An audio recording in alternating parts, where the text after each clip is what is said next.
दफा का जिक्र है कि घने जंगलों और ऊंचे पहाड़ों के दरमियान एक छोटी सी झोपड़ी छुपी हुई थी। इस झोपड़ी में दो बहनें रहती थीं। हर सुबह जैसे ही सूरज की किरणें दरख्तों के पत्तों से छनकर आती, एक नीली चिड़िया उनकी खिड़की पर आ बैठती थी और अपनी मीठी चहचहाहट से उन्हें जगाती थी। बड़ी बहन लौरा के बाल लंबे और सुनहरे बिल्कुल सूरज की रोशनी के जैसे थे, जबकि छोटी बहन लिजी के घुंघरियाले काले बाल शबनम की बूंदों जैसे दमकते थे। नींद से बेदार होते ही वो सीढ़ियों से नीचे दौड़ती हुई सीधा किचन पहुंचती, जहां उनकी माँ पहले ही उनके लिए खुशबूदार पान केक्स और ताजा फलों की प्लेट तैयार कर चुकी होती थी। वो आपस में घंटों हंसी खुशी बातें करती थी और इस तरह उनके एक खुशगवार दिन का आगाज होता था। जैसे जैसे दिन गुजरता, दोनों बहनें खुले मैदानों में रंग बिरंगे फूल चुनते और दरिया के किनारे पानी से लुत्फ अंदोज होती थी। वो एक दूसरे के बगैर कुछ भी न थी। उनका रिश्ता दुनिया की हर चीज से ज्यादा मजबूत था। रात होने से पहले ही वो घर लौट आती थी। फिर वो मिलजुल कर रात के लजीज खाने से लुत्फ उठाती थी।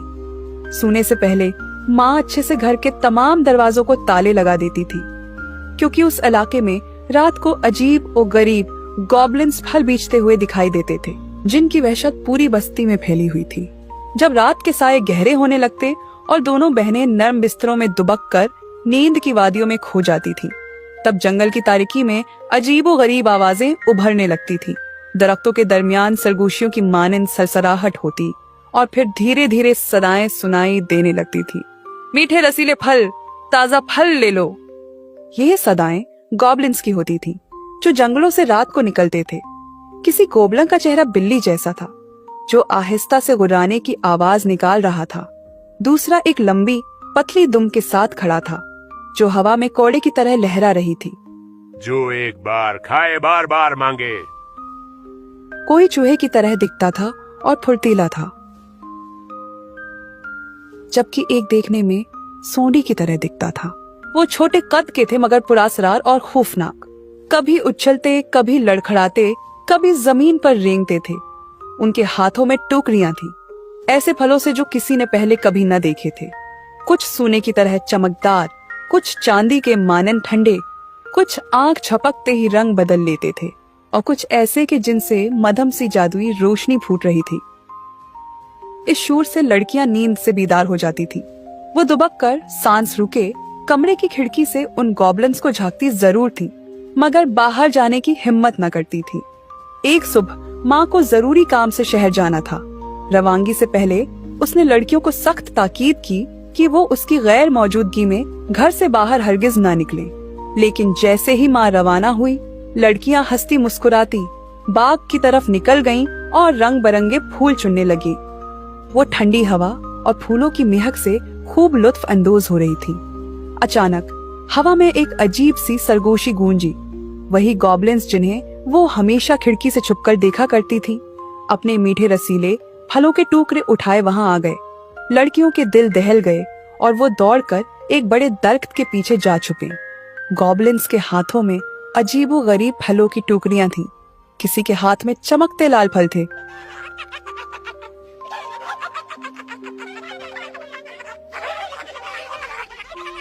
दुनिया के सबसे रसीले फल। तो कोई गहरे सब्ज फल लिए सदाएं लगा रहा था। दोनों लड़कियां हैरानी और परेशानी से ये सारा मंजर देख रही थीं। ताजा मीठे रस से भरपूर फल। तो कोई नीले रंग के फल उठाए लबों पर एक भयानक मुस्कुराहट सजाए खड़ा था, जबकि दूसरा रेंगते हुए पीले फलों की टोकरी थामे आहिस्ता आहिस्ता लड़कियों के करीब आ रहा था। ये सब देखकर लिजी की आंखें चमक उठे। फलों की रंगत, उनकी खुशबू, उनकी ताजगी, सब कुछ दिल मोह लेने वाला था। उसके अंदर बेताबी की लहर दौड़ गई और एक ऐसी अनोखी भूख जागी जिसे उसने पहले कभी महसूस न किया था। वो जैसे सहरजदा होकर आगे बढ़ती चली गई। लौरा ने उसे रोकने की भी बहुत कोशिश की, मगर वो न रुकी। यहाँ तक कि वो गॉबलिन्स के बिल्कुल सामने जा खड़ी हुई। एक गॉबलिन, जिसके दांत लंबे और आंखें चमकदार थीं, मकारी से मुस्कुराया। उसने अपने हाथ में थामे लाल रंग के चमकते हुए फल आगे बढ़ाए और नर्म मगर जहरीली आवाज में कहा, ऐसे फल तुमने पहले कभी ना खाए होंगे, एक बार चख कर देखो। और जैसे ही उसने फल का पहला नवाला लिया, उसकी आंखों के आगे अंधेरा छा गया और अगले ही लम्हे वो नीचे जा गिरी। ये देखकर गॉब्लिन खुशी से उसके गिर्द उछलने लगा। लॉरा, जो इस सब में बिल्कुल बेबस थी, अपनी बहन के पास भागी आई, मगर अब क्या हो सकता था। दिन गुजरते गए मगर लिज़ी की हालत बिगड़ती चली गई। उसका चेहरा जर्द पड़ गया, आंखों के गिर्द सियाह हल्के नुमायां होने लगे और उसका जिस्म जैसे दिन बदन सुकड़ता जा रहा था। वो खाने से बेरुग़बत हो गई, पानी तक मुश्किल से पीती और अक्सर बिस्तर पर निढाल पड़ी रहती थी।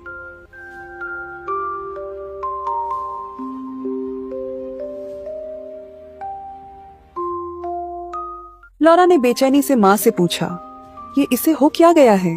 माँ ने गहरी आ भरी और अफसरदा लहजे में कहा, इसीलिए मैं तुम दोनों को हमेशा मोहतात रहने को कहती थी। गॉब्लिन्स के फल जो भी एक बार चख ले, वो दोबारा तब तक सुकून नहीं पाता जब तक वही फल दोबारा न खा ले। और गॉब्लिन्स जिसे एक बार अपने फल खिला दें, उसे दोबारा कभी नहीं खिलाते। यूं इंसान तड़प तड़प कर कमजोर होता जाता है, यहाँ तक कि मौत उसे अपनी आगोश में ले लेती है। लॉरा अपनी बहन को यूं मरते नहीं देख सकती थी। उसने माँ की तरफ देखा और पुख्ता लहजे में कहा, मैं गॉब्लिन्स को ढूंढूंगी और अपनी बहन के लिए वही फल लेकर आऊंगी, चाहे कुछ भी हो जाए। अगली सुबह के होते ही लॉरा खामोशी से घर से निकल पड़ी। पहले वो घने जंगलात से गुजरी, जहाँ दरख्तों की बल खाती शाखें यूं झुकी हुई थी जैसे किसी पोशीदा राज को छुपा रही हूँ। हर तरफ सन्नाटा था, मगर दरमियान में कहीं कहीं सरसराहट सुनाई देती थी, जैसे कोई उसके कदमों के साथ साथ चल रहा हो। वो खौफजदा जरूर थी, मगर रुकी नहीं। अचानक दलदल के गहरे पानी में से एक सड़ा हुआ बदबूदार हाथ निकला और उसके पांव को जकड़ने की कोशिश की। लॉरा का दिल दहल गया, मगर उसने खुद को संभाला और आगे बढ़ती गई। फिर वो खंडरात पर पहुंच गई। टूटी फूटी दीवारें, जाबजा बिखरी हुई पत्थर की मूर्तियों के चेहरे मस्क शुदा थे। खंडरात के दरमियान एक पुरानी खिड़की में से मध्यम रोशनी आ रही थी। आखिरकार वो गॉब्लिन्स के ठिकाने पर पहुंच ही गई थी। लॉरा को देखते ही गॉब्लिन्स की आंखें चमक उठी। वो मकारी से मुस्कुराए और अपने रंग बरंगे रसीले फल उसकी तरफ बढ़ाने लगे। आओ लड़की, ये फल खाओ, ऐसे मीठे और रसीले फल तुमने कभी नहीं चखे होंगे। एक गॉब्लिन ने सरगोशी की। ये देखो, लाल नीले सुनहरे फल खाओ, मजा आएगा। दूसरा गॉब्लिन गुराया, लेकिन जब लॉरा ने अपना मुंह सख्ती से बंद कर लिया तो गॉब्लिन्स गुस्से में आ गए। उन्होंने उसके चेहरे पर तमाम फलों का रस मल दिया। लॉरा तेजी से वहां से भाग निकली। गॉब्लिन्स गुस्से से गुराने लगे। उन्होंने अपने हाथों में मौजूद तमाम फल जमीन पर पटक दिए। चंद ही लम्हों में जमीन पर रसीला रस बहने लगा। लॉरा पीछे देखे बगैर भागती रही। गॉब्लिन्स लॉरा का पीछा करते हुए उसके पीछे भागे, लेकिन लॉरा उनको काफी पीछे छोड़ चुकी थी। वो चीखते चलाते रह गए। उन्होंने अपने तमाम फल जमीन पर जाये करना शुरू कर दिए। आखिरकार लॉरा घर पहुंच गई। उसने अपनी हथेली पर गॉब्लिन्स के फलों का रस लगाकर अपनी बहन के खुश्क होंठों पर लगा दिया। जैसे ही लिज़ी ने रस को चखा, एक करिश्मा हुआ।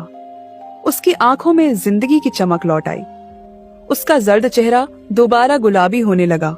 सांसें बेहाल हुईं और चंद ही लम्हों में वो उठकर बैठ गई। माँ ने अपनी बेटी को सेहतयाब देखकर अल्लाह का शुक्र अदा किया। लिज़ी ने अपनी बहन से वादा किया कि आइंदा वो हमेशा मोहतात रहेगी, माँ की नसीहत पर अमल करेगी और किसी भी गैर मामूली चीज का लालच नहीं करेगी। यूं बहन की मोहब्बत ने एक मोजज़ा कर दिखाया और गॉब्लिन्स का जादू हमेशा के लिए टूट गया। इस दिन के बाद से गॉब्लिन्स को वहाँ कभी नहीं देखा गया, क्योंकि वो जान चुके थे कि इस इलाके के लोग उनकी मकारियों से वाकिफ हो चुके हैं और दोबारा कभी उनके जाल में न फंसेंगे। चुनांचे उन्होंने अपना इलाका शायद बदल लिया,